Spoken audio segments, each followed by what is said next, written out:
Hello everyone and welcome back to The Real World According to Rachel. My name is Rachel McCain and today we're going to be talking about social media addiction. This week, Dr. Patton challenged my digital media literacy class to go on a 24-hour smartphone detox. And yes, you heard that correctly. 60 Gen Z kids were supposed to go a full day without texting, calling, FaceTime, social media, and yes, selfies, which we are known for taking incessantly. When she first announced this assignment, there was an audible groan in the auditorium, and I admit I was part of it. This was announced right after we watched The Social Dilemma, a Netflix documentary with a fictional subplot that highlights the many dangers of our rapidly advancing technology. I have to say, after watching this as a class, the series Black Mirror doesn't seem so fanciful, so I was interested to see how this experiment would affect my daily life. Let's talk about the detox, because once it began, I had the urge to start posting about how I was feeling and what I was experiencing. We're so used to updating our friends and followers about everything that's happening through every second of our day that once I couldn't, I didn't really know what to do. I started the experiment at 7 p.m. on Wednesday and finished it at 8:30 p.m. on Thursday.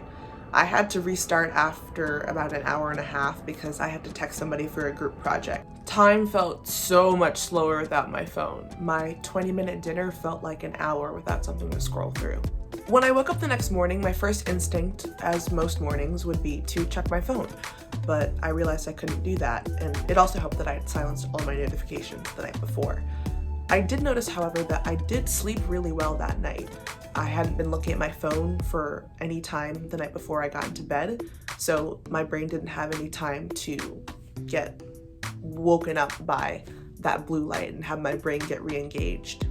When I got back from my first class of the day, I did reflexively open Instagram, but I scrolled out of it immediately and no pictures loaded, so we were safe.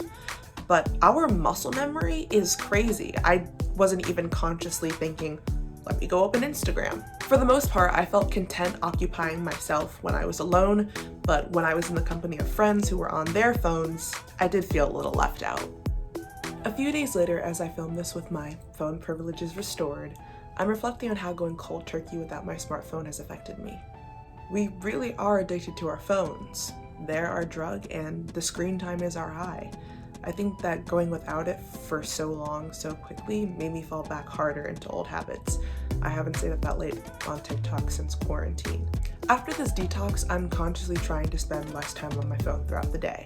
I can't cut socials out entirely, but I can certainly minimize how often I choose to spend on them. And I have to say, those 24 hours were the most productive I've had in a really long time. I did like 4 homework assignments in like an hour. Now that I've identified my addiction, I can work on rehabilitation.